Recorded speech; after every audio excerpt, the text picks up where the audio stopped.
지난주에 우리는 시므온 지파와 그리고 단 지파가 기업을 나누는 것에 대한 내용들을 함께 살펴보았습니다.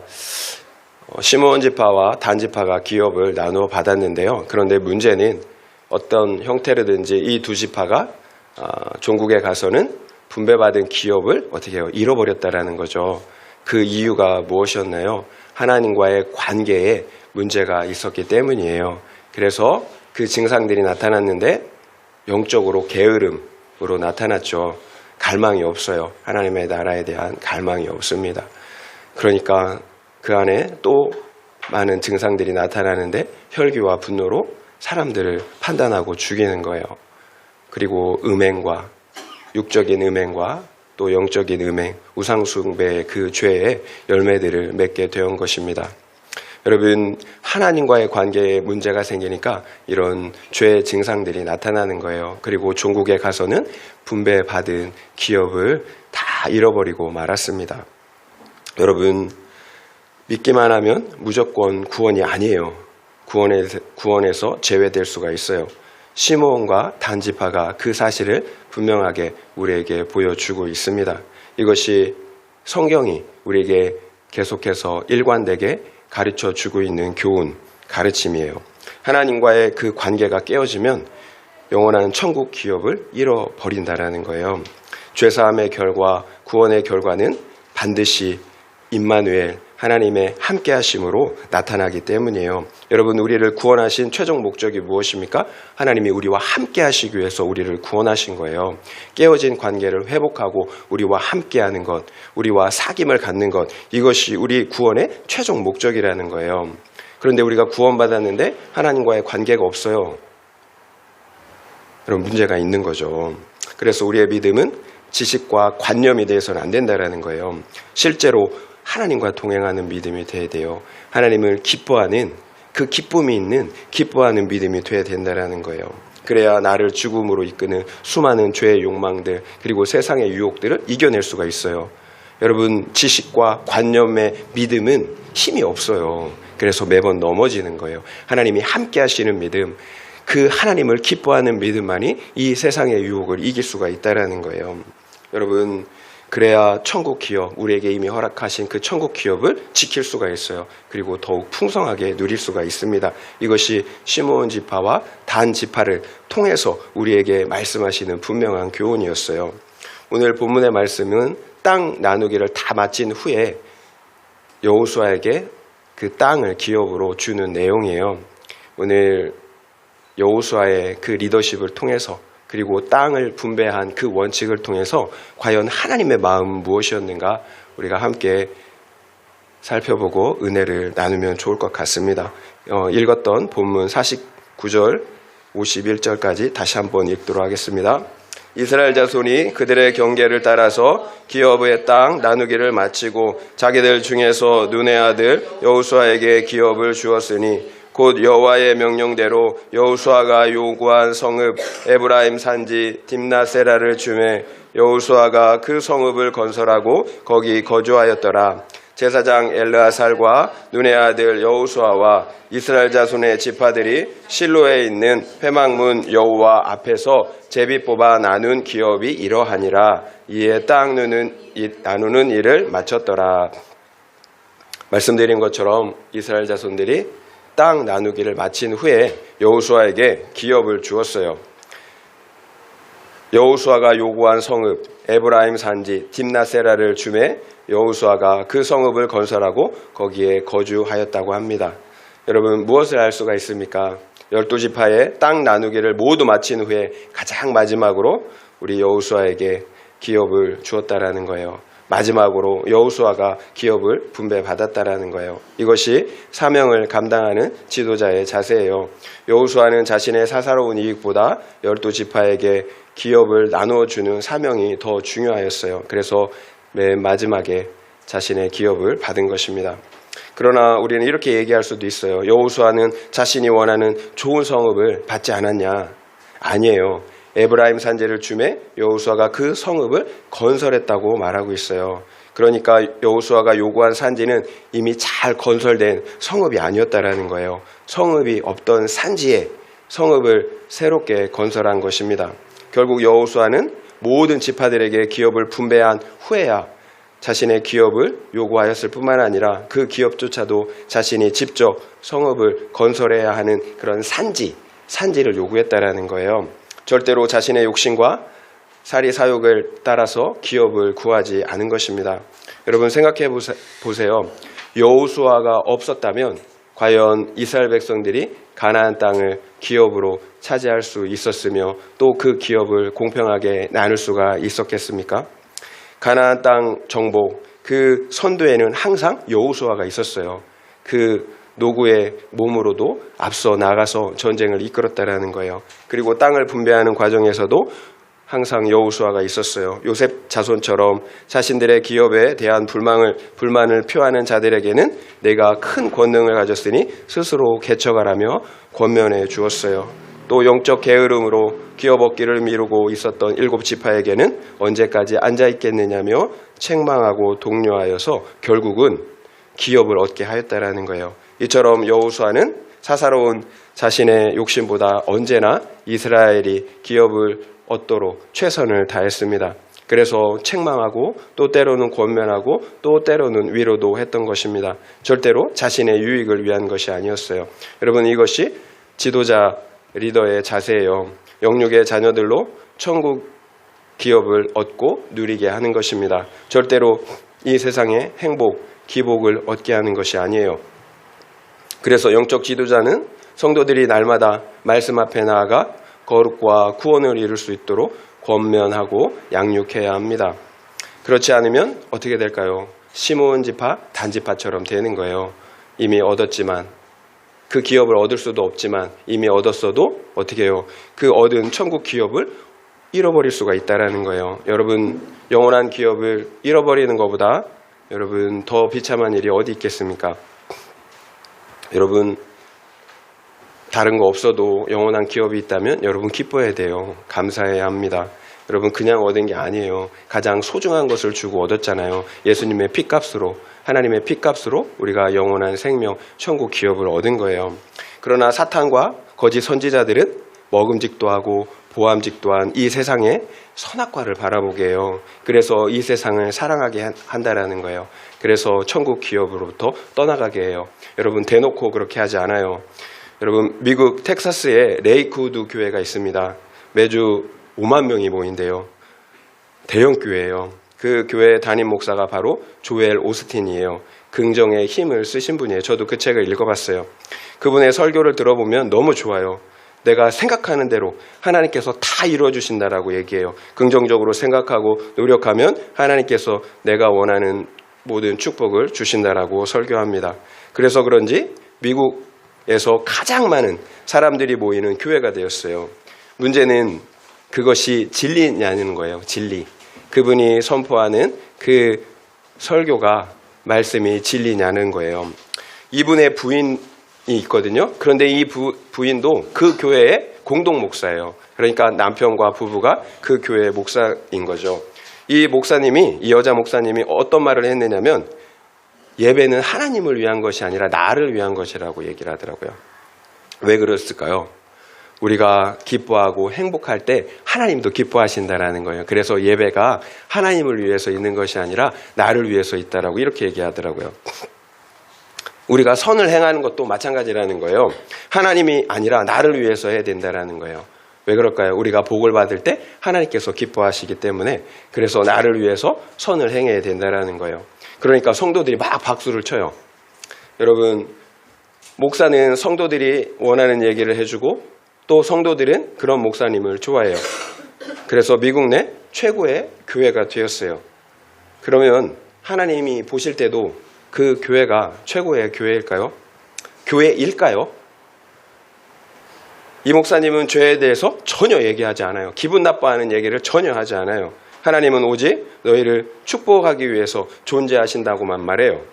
그러니까 조엘 오스틴 목사님은 여러분 우리 몰몬교 신자들 2단이잖아요. 몰몬교. 근데 몰몬교 그 신자들조차 우리와 같은 그리스도인이라고 얘기를 하고 있더라고요. 경계와 구분이 없어요. 왜 그럴까요? 내가 선악의 기준이기 때문이에요. 사탄이 아담을 속일 때 했던 말과 뭐가 달라요? 너희는 죽지 않는다고, 오히려 하나님처럼 된다라고. 그러니까 먹음직도 하고 보암직도 한 거 마음대로 먹으라고. 여러분 너무 좋죠. 그 당시에는 너무 좋잖아요. 여러분 이것은 하나님을 이용하는 것이지 하나님을 섬기는 것은 아니에요.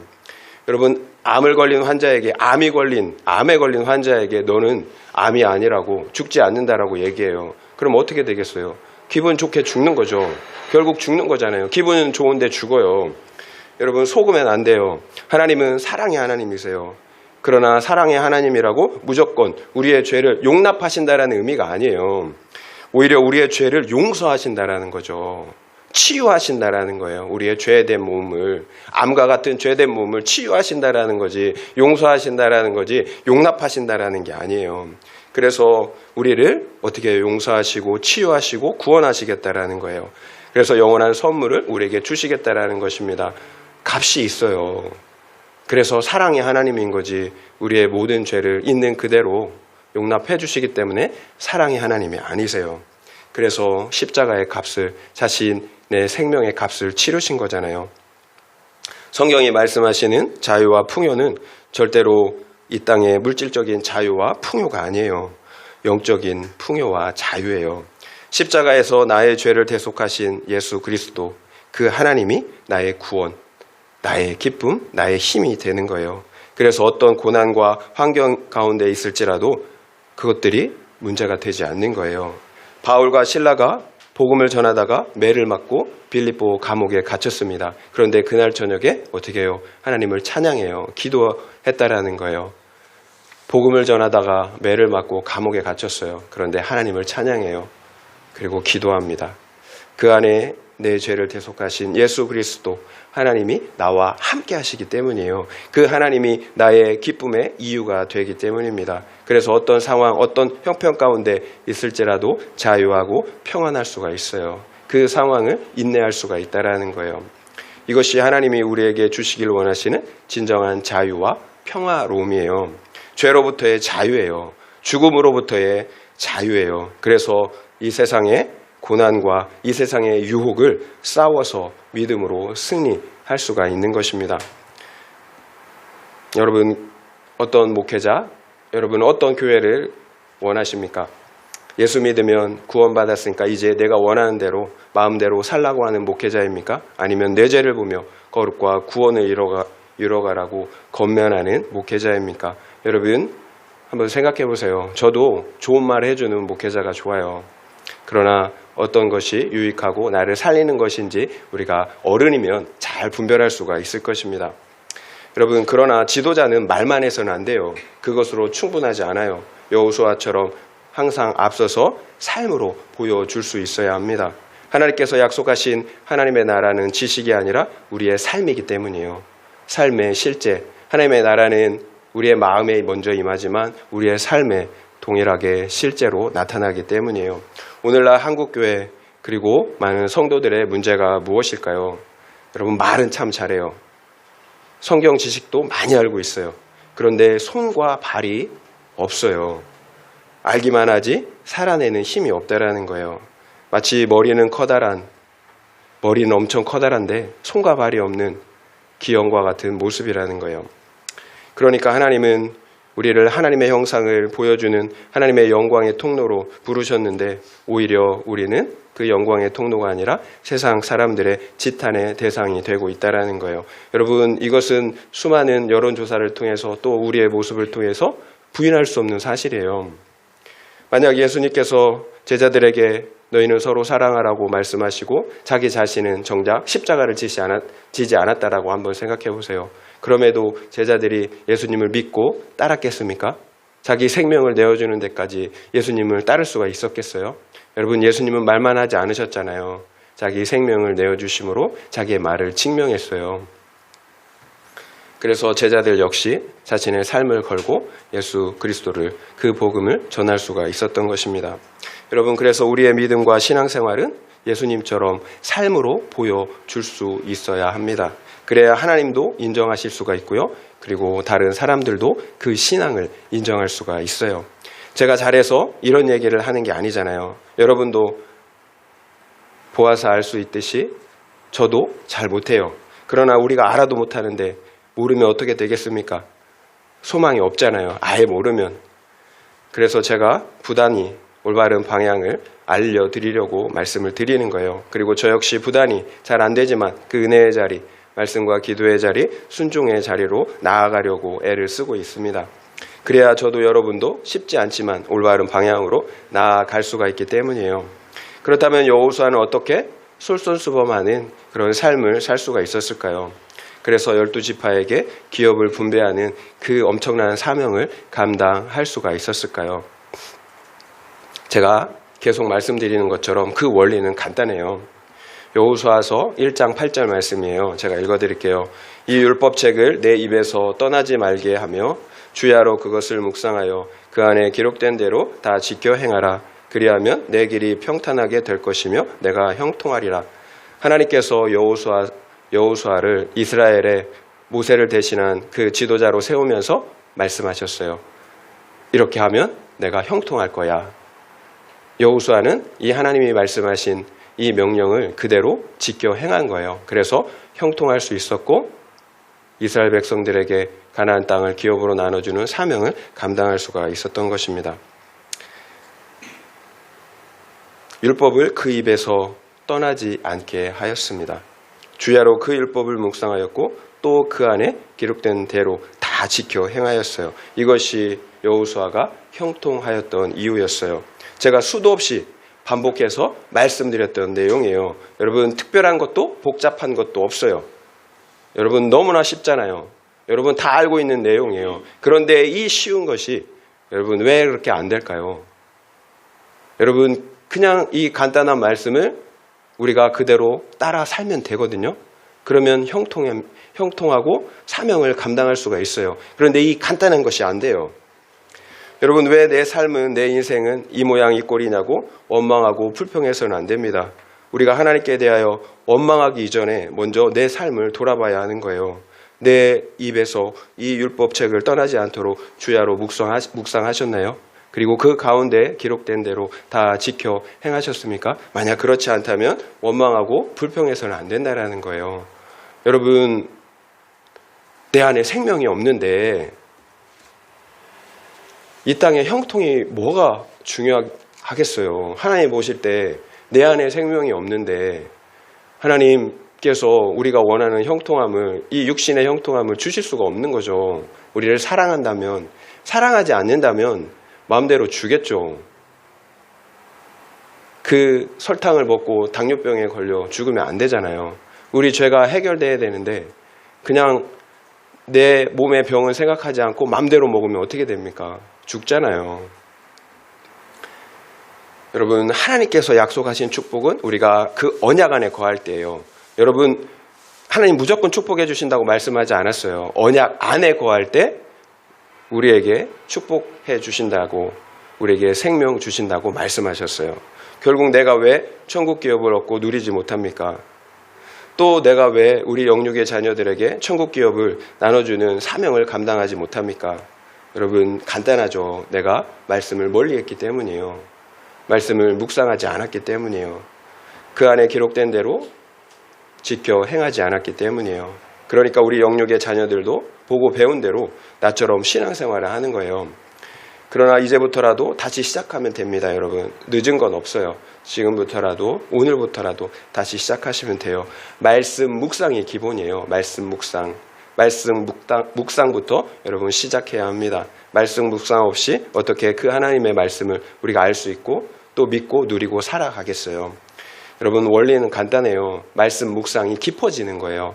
여러분 제가 계속 말씀드리잖아요. 여러분 신앙은 단순해요. 믿으면 되는 거거든요. 깊어지는 거죠. 우리 말씀 묵상이 깊어지는 것입니다. 그러면 천국 기업을 얻고 누려요. 빼앗기지 않아요. 절대로 빼앗기지 않습니다. 여러분 천국 기업을 얻고 누립니다. 그래서 다른 지체들로 하여금 천국 기업을 얻고 누리는 사명을 감당할 수가 있어요. 형통할 수가 있다라는 거예요. 갈라디아서 4장 19절 말씀 읽어드릴게요. 나의 자녀들아 너희 속에 그리스도의 형상을 이루기까지 다시 너희를 위하여 해산하는 수고를 하노니. 바울은 갈라디아 성도들을 나의 자녀들이라고 말하고 있어요. 나의 자녀들, 그리고 너희 속에 그리스도의 형상을 이루기까지 다시 너희를 위하여 해산하는 수고를 한다라고 말하고 있어요. 애를 낳는 그 수고, 그 진통의 수고를 한다라는 거예요. 너희 안에 그리스도 예수의 형상을 이루기까지. 여러분, 바울의 마음이 느껴지시나요? 너희 안에 그리스도의 형상을 이루기까지 해산하는, 애 낳는 그 수고를 한다라는 거예요. 여러분, 저와 같은 목회자들이 언제 가장 기쁠까요? 제가 선물 주면 기뻐할까요? 밥 사주면 기뻐할까요? 아니에요. 한 영혼이 진짜로 예수를 믿고 그 안에서 성장하는 모습을 바라볼 때요. 한 영혼이 거듭나 생명을 얻을 때, 그리고 말씀과 기도 안에서 그 하나님과 친밀한 교제를 통하여 풍성한 은혜를 누리는 그 모습을 바라볼 때 여러분 기뻐요. 그리고 우리 성도님들이 내 죄를 보고 회개할 때, 그리고 쉽지 않지만 말씀을 따라 순종하려고 그 적용하는 애쓰는 모습을 바라볼 때 여러분 정말로 기뻐요. 여러분, 그 반대겠죠. 목회자가 안타까울 때는 단지파처럼 믿음이 없어서 잘못된 선택을 할 때 생명이 없는 모습을 바라볼 때예요. 히브리서 13장 17절 말씀 함께 읽겠습니다. 히브리서 13장 17절이에요. 제가 읽겠습니다. 너희를 인도하는 자들에게 순종하여 복종하라. 그들은 너희 영혼을 위하여 경성하기를 자신들이 청산할 자인 것 같이 하느니라. 그들로 하여금 즐거움으로 이것을 하게 하고 근심으로 하게 하지 말라. 그렇지 않으면 너에게 유익이 없느니라. 너희를 인도하는 자들에게 순종하고 복종하라고 하십니다. 그들은 너희 영혼을 위하여 경성하기를 자신들이 청산할 자인 것 같이 한다고 말씀하세요. 여기서 경성한다라는 것은 깨어서 지킨다라는 거예요. 그 영혼을 깨어서 지키는데 영적 지도자들이 그 영혼이 심판받는 것이 아니라 내가 심판받는 것처럼 그 영혼을 깨어서 지킨다라는 거예요. 그러니까 그 마음을 너희가 알고 순종하고 복종하라고 말씀하세요. 그래서 그들로 너희 영혼 돌보는 것을 즐거움으로 하고 근심으로 하지 않게 하라고 말씀하십니다. 그렇지 않으면 유익이 없다라고 말씀하세요. 그러니까 좋은 지도자는 어떤 지도자입니까? 상대의 영혼을 위해서 깨어서 기도하는 지도자예요. 만약 내가 맡은 영혼을 위해서 깨어서 기도하지 않는다면 내가 어떻게 생각하든지 나는 좋은 리더, 지도자, 좋은 부모는 아닌 거예요. 여러분, 그 영혼을 위해서 내가 기도하지 않는다면 좋은 리더는 아니에요. 부모는 아니에요.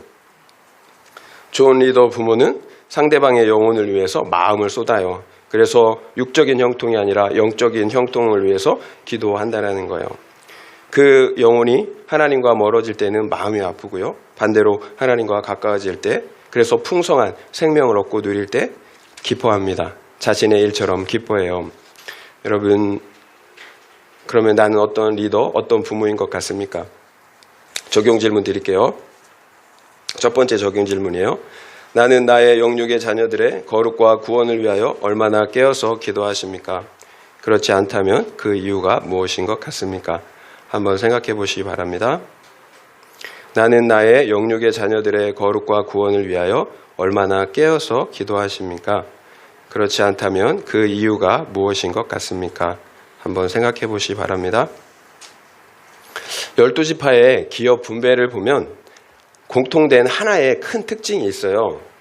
지파별로 제배를 뽑았지만 그 마지막 단위는 가족별이라는 거예요. 가족별로 기업을 나누어 주었다라는 거예요. 그렇다면 가족별로 기업을 분배했다라는 것은 무슨 의미가 있을까요? 첫 번째는 하나님은 모든 사람이 천국 기업을 얻길 원하신다라는 거예요.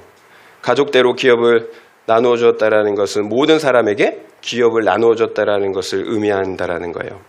모든 사람은 그 가족 안에 포함되어 있잖아요. 그래서 하나님은 모든 사람이 그 가족 안에서 어떻게 해요? 구원받기를 원하신다라는 거예요. 어떤 특정한 사람, 유력한 사람에게 더 많은 기업을 주고, 그래서 어떤 사람은 그 기업에서 제외시키지 않으셨다라는 거예요. 이것이 하나님 아버지의 마음이에요. 모든 사람이 구원받기를 원하세요. 한 사람도 그 구원에서 제외되는 것을 원하시지 않는다라는 거예요. 그러니까 나는 구원받았으니까 나만 잘 먹고 잘 살다가 천국에 가면 되겠습니까? 여러분, 이것이 하나님의 뜻일까요? 아니에요. 하나님은 모든 사람이 천국 기업을 얻기를 원하세요. 그래서 십자가를 지신 거예요. 나만을 위해서 십자가를 지신 것이 아니에요. 그래서 나와 우리는 다른 지체들이 기업을 얻도록 수고하며 섬길 수 있어야 하는 것입니다. 여러분 주위를 한번 둘러보세요. 천국 기업이 없어서 영적으로 굶주리며 죽어가고 있는 사람들이 얼마나 많이 있습니까? 여러분 보이시나요? 그러면 우리는 그들을 볼 때 어떤 생각이 드십니까?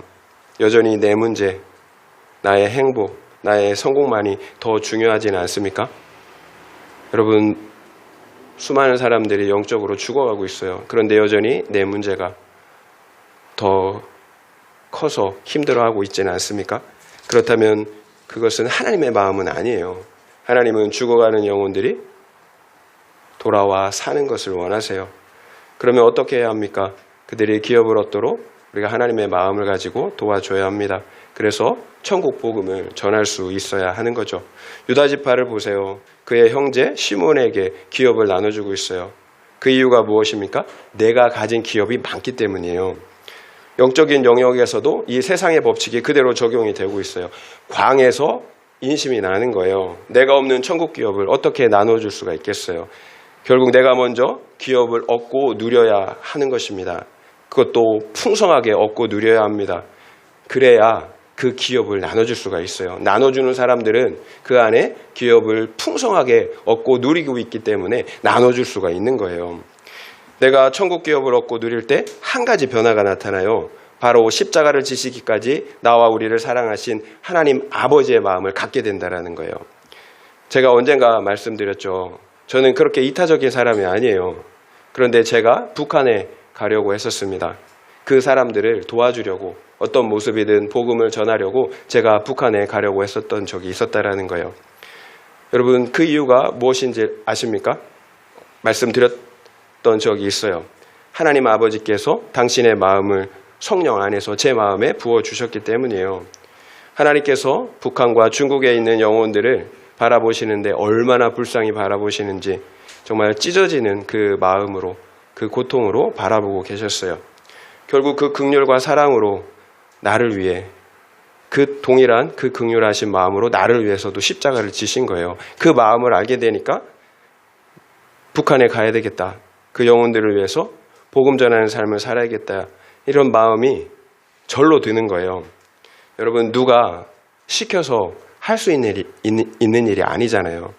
하나님의 마음, 사랑이 부어졌기 때문이에요. 결국 아버지의 마음, 사랑이 능력이에요. 우리의 능력은 하나님의 마음, 그 사랑이 능력이에요. 어떻게 손해보는 적용을 하고 손과 발이 가는 적용을 할 수가 있겠어요.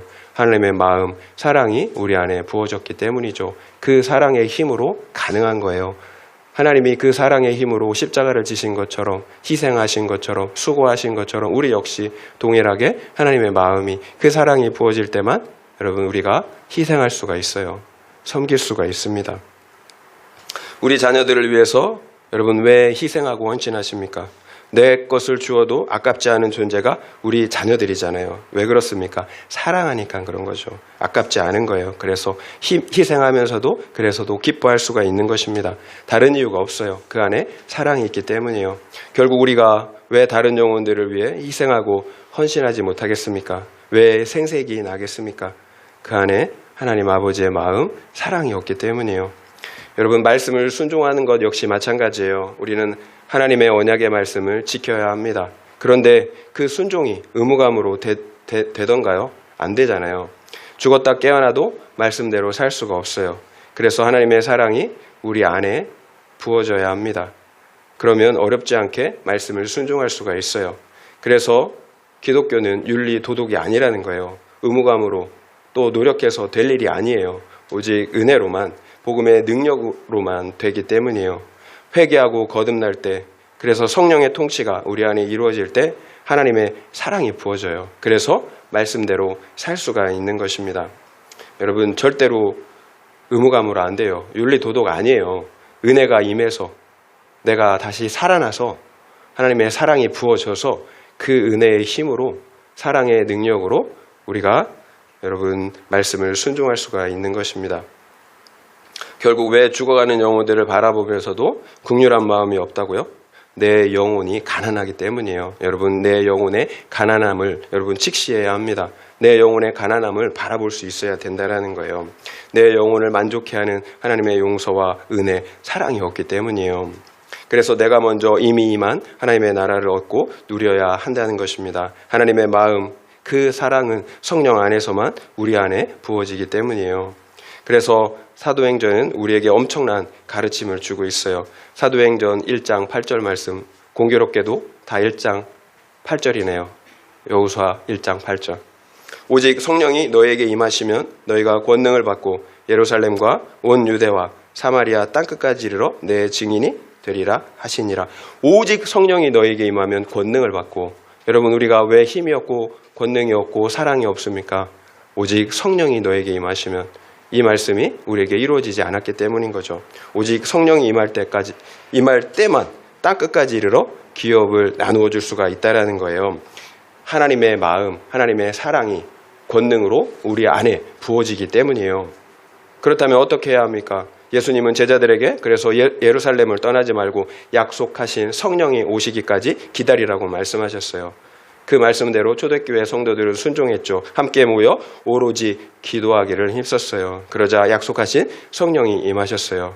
그리고 성령을 받은 성도들은 땅끝까지 이르러 기업을 나눠주는 증인이 되었습니다. 결국 기도하지 않고 기다리지 않고 성령을 받을 수 있는 방법은 없어요. 기도하지 않고 하나님 나라를 얻고 누리고 또 그 나라를 나누어 줄 수 있는 방법은 없다라는 거예요. 여러분 기도하셔야 합니다. 형통한 방법 2가지 말씀을 입에서 떠나지 않도록 묵상하는 것, 그리고 성령이 오시기까지 기도하는 것입니다. 적용 질문, 2번째 적용 질문 드리겠습니다. 나는 믿지 않는 가족과 동료들 때문에 애통하십니까? 아니면 나의 문제가 해결되지 않아 애통하십니까? 그렇다면 그 이유는 무엇인 것 같습니까? 한번 생각해 보시기 바랍니다. 나는 믿지 않는 가족과 동료들 때문에 애통하십니까? 아니면 나의 문제가 해결되지 않아 애통하십니까? 그렇다면 그 이유는 무엇인 것 같습니까? 한번 생각해 보시기 바랍니다. 2번째로 가족별로 기업을 나눠줬다라는 것은 가족의 목적이 구원이라는 거예요. 기업을 얻는 공동체라는 거예요. 하나님께서 이 세상을 창조하신 후에 처음으로 창설하신 기관이 교회가 아니에요. 바로 가정이었어요. 여러분 잘 알고 계실 거예요. 그래서 가정은 가장 작은 하나님의 나라예요. 그 하나님의 나라가 모여서 전체 하나님의 나라를 이루는 것입니다. 우리 교회 공동체를 이루는 거예요. 가정에서 하나님의 나라를 이루지 못하는데 교회에서 이 세상에서 어떻게 하나님의 나라를 이루고 보여줄 수가 있겠어요. 그래서 우리의 인생도 우리의 가정도 그 목적은 동일해요. 여러분 세상 행복이 아니에요. 함께 거룩과 구원을 이뤄가는 것입니다. 그래서 하나님의 나라를 회복하는 거예요. 여러분 우리가 언제 가장 행복할까요? 세상에서 성공하고 잘 되면 행복할까요? 여러분 하나님 안에 거할 때요. 하나님은 우리를 그렇게 창조하셨어요. 하나님 안에 거할 때만 행복할 수 있도록 가치 있는 그런 인간이 될 수 있도록 하나님 우리를 창조하셨어요. 우리가 가장 행복할 때는 하나님 안에 거할 때예요. 하나님의 통치가 이루어질 때입니다. 절대로 돈이 많다고 성공했다고 행복하지 않아요. 여러분 잠시뿐이잖아요. 내가 원하는 그것을 이루면 잠시뿐이에요. 곧바로 목이 마르게 되어 있어요. 그게 여러분 계속된 경험을 통해서 축적된 여러분이 알고 있는 바 아닙니까? 그런데도 계속 욕심을 내요. 그것만 이루어지면 행복할 거라고 이런 잘못된 생각을 한다는 거예요. 여러분 돈 좀 있다고 하는 집안 그런 가족들 한번 보세요. 재산 때문에 형제들 간에 다투고 싸우고 소송하고 정말 가족이 남보다 못해요. 철천지 원수예요. 여러분 땅 팔고 집 팔아서 우리 자녀 교육을 잘했어요. 그래서 그 아들이 미국에 가서 의사가 되었습니다. 여러분 이렇게 성공하면 된 거죠. 그런데 그 아들이 부모에게 연락 한 번을 안 해요. 이런 일들이 심심치 않아요. 이런 일들을 우리가 보고 듣는단 말이에요. 그러면 자녀만 잘못한 건가요? 그 자녀를 누가 키웠습니까? 그 자녀가 그렇게 살 수밖에 없도록 양육한 부모의 책임은 없나요? 이처럼 우리 가정의 목적이 행복일 때는 자녀도 부모도 여러분 불행할 수밖에 없어요. 물질이 전부가 아니잖아요. 왜 그렇습니까? 그 안에 나 중심성의 죄가 해결되지 않았기 때문이에요. 이기적인 죄인들이라서 상황이 좋을 때는 사랑하는 것 같아요. 내가 필요한 것들을 채워지니까 사랑하는 것 같죠.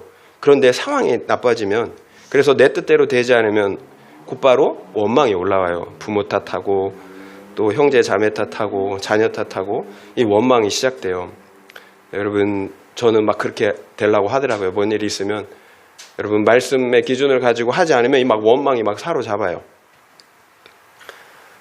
그러나 하나님을 경외하는데, 그래서 그 안에서 천국 기업을 누리는데 어떻게 다른 가족들을 원망하고 아기다툼할 수가 있겠어요? 서로 사랑할 수밖에 없죠. 그래서 진짜로 행복한 가정이 되는 방법은 모든 가족 구성원들이 각자의 자리에서 내 죄를 보며 거룩과 구원을 이뤄가는 것입니다. 그래야 하나님의 관계를 회복할 수가 있잖아요. 그래야 그 안에서 천국을 누릴 수가 있잖아요. 그래서 우리 가정의 목적은 행복이 아니라 거룩과 구원이라고 말씀드리는 거예요. 하나님과의 관계 회복이 먼저예요. 행복을 따라가면 죄가 해결되지 않았기 때문에 행복할 수가 없어요. 그런데 거룩을 따라가면 여러분, 죄가 해결되고 진짜로 사랑 안에서 행복할 수가 있습니다. 디모데전서 5장 8절 말씀 읽어드릴게요. 누구든지 자기 친족, 특히 자기 가족을 돌보지 아니하면 믿음을 배반한 자요, 불신자보다 더 악한 자니라. 자기 친족, 특별히 자기 가족을 돌보지 아니하면 믿음을 배반한 자라고 말씀하고 있어요. 불신자보다 더 악하다라고 말씀하세요. 왜 그럴까요? 믿지 않은 사람들도 자기 가족에게만큼은 잘하잖아요. 그래서 가족을 돌보지 않는 자는 불신자보다 더 악하다라고 말하는 거예요. 불신자도 자기 가족에게만큼은 사랑하고 돌보기 때문이에요. 여러분, 다른 누구보다 여러분 가족을 먼저 돌보세요. 가족을 돌보시기 바랍니다. 육적인 피로, 정신적인 피로도 여러분 우리가 돌봐줘야 하겠지만 더 중요한 것은 영적인 필요, 구원을 위해서 돌봐주어야 합니다. 여러분, 영원한 생명을 얻는 것보다 더 중요한 일이 없잖아요. 여러분, 믿음의 문제예요. 그래서 여러분, 믿음의 문제입니다. 그런데 가족에 대한 마음, 애정이 식지 않았습니까? 그래서 복음을 전하고 싶지 않잖아요. 왜 그럴까요? 여러 가지 이유가 있죠. 먼저는 다른 가족과 친척들이 나보다 더 부유하고 사회적으로 이치가 높아요. 그러니까 어떻게 해요? 위축되는 거죠. 부럽기도 하고 위축돼요. 아니면 그 가족과의 관계에서 상종하고 싶지 않은 상처와 아픔이 있어요. 그래서 이렇게 접촉하고 싶지 않아요. 복음 전하고 싶지 않아요. 여러분, 이 모든 것들이 표면적인 문제들이에요. 본질적인 문제는 나에게 있어요. 말씀드린 것처럼 내가 천국 기업을 얻고 누리지 못하기 때문이에요. 내가 하나님과의 관계에 문제가 있기 때문이에요. 그래서 내가 천국 기업을 더 많이 얻고 누려야 한다는 것입니다. 환경적으로 우리는 가족에게 더 많은 상처를 받을 수밖에 없어요. 환경적으로 계속 부딪히잖아요. 그리고 더 많은 기대가 있다면, 높은 기대가 있단 말이에요. 그래서 더 큰, 똑같은 일에도 더 큰 상처를 받는 거예요. 여러분, 그렇지만 나만 피해자라고 생각하시면 안 돼요. 나만 피해자가 아니잖아요. 나 역시 상처를 주잖아요. 이기적이잖아요. 어떻게 보면 내 기준으로 보면 내가 옳지만 객관적인 기준으로 보면 내가 더 악한 사람일 수 있어요. 내가 이런 부모, 이런 자녀, 이런 형제 자매들을 그들의 그 수고 때문에 내가 하나님 앞으로 나간 거예요. 그들의 수고 때문에 내가 하나님 앞에 나아갈 수가 있었어요. 그렇지 않으면 내가 행복 쫓아가죠. 하나님 앞에 나아가겠습니까? 여러분, 그 가족 때문에 내가 숨겨진 죄악을 보고 예수 그리스도를 붙잡게 된 거예요. 그래서 그 십자가 안에서 죄사함을 받고 구원을 받게 된 것입니다. 결국 그 가족들이 나를 위해서 수고한 거예요. 여러분, 이렇게 바꿔서 생각해 보세요. 구원의 관점으로, 하나님이 우리를 부르신 그 가족의 목적이 구원이라면 구원의 관점으로 생각해 보세요. 그들의 수고로 내가 구원을 얻은 거예요. 더 거룩해진 거예요. 하나님 앞에 나아갈 수가 있게 됐다라는 거예요. 여러분, 그래서 원망하고 그들을 불평할 수가 없습니다. 나에게 허락하신 가족은 함께 구원을 이루라고 맺어주신 공동체라는 사실을 우리가 잊지 말아야 합니다. 그래서 우리가 어떤 일이 있을 때 옳고 그름이 아니라 구원의 관점으로 바라보셔야 합니다. 우리 모두는 다 구원이 필요한 죄인들이잖아요. 이기적인 죄인들이잖아요. 여러분, 이 사실을 인정하고 바라봐야 되는 거예요. 그렇지 않으면 계속 상처받아요. 상처를 주고 상처를 받습니다. 십자가가 모든 것을 해결하잖아요. 네 탓이다, 내 탓이다, 서로 총칼을 들이대며 죽일 수밖에 없는 상황에서 하나님이 십자가로 모든 문제를 해결하셨어요. 화목해 하셨단 말이에요. 여러분, 우리가 십자가 안에서 그 용서와 사랑을 받고 우리가 그 십자가, 예수님이 지신 그 십자가의 그 사랑의 역할을 우리가 감당해야 하는 것입니다. 그러면 어떻게 해야 합니까? 서로 바라보면 안 돼요. 절대 상대방은 나를 채워주고 만족시켜줄 수 없어요. 여러분, 꿈이에요. 여러분, 꿈 깨세요. 상대방이 나를 채워주고 만족시킬 수 있다? 그렇지 않아요. 한계가 있어요. 여러분, 각자의 자리에서 하나님을 바라봐야 합니다. 각자의 자리에서 죄인인 상대방을 바라보지 말고 각자 하나님을 바라봐야 돼요. 그래서 각자가 하나님의 사랑으로 채워져야 합니다. 그러면 부유하잖아요. 그러면 서로 사랑하는 거예요. 여러분, 이 원리를 잃어버리면 안 돼요. 자꾸 상대방에게 사랑을 찾으면 안 됩니다. 만족을 찾으면 안 됩니다. 하나님만, 그 영원하고 무궁하신 하나님만 우리의 그 마음을 만족시켜 줄 수 있어요. 사랑으로 채워주실 수 있습니다. 여러분, 하나님의 사랑이 채워질 때만 다른 가족들 역시 우리가 구속사의 사랑으로 바라보고 섬길 수가 있어요. 그래서 함께 거룩과 구원을 이뤄갈 수가 있습니다. 이것이 하나님께서 우리에게 원하시는, 회복하기 원하시는 가정의 모습이에요. 먼저는 내가 하나님과 관계가 회복되는 것입니다. 그러면 다른 가족, 지체들과의 관계가 회복되게 되어 있어요. 그래서 함께 천국 기업을 얻고 누리는 것입니다. 적용 질문 세 번째 드리겠습니다. 내가 지금 육적으로나 영적으로 돌보지 않고 내버려둔 가족이나 친족은 누구인 것 같습니까?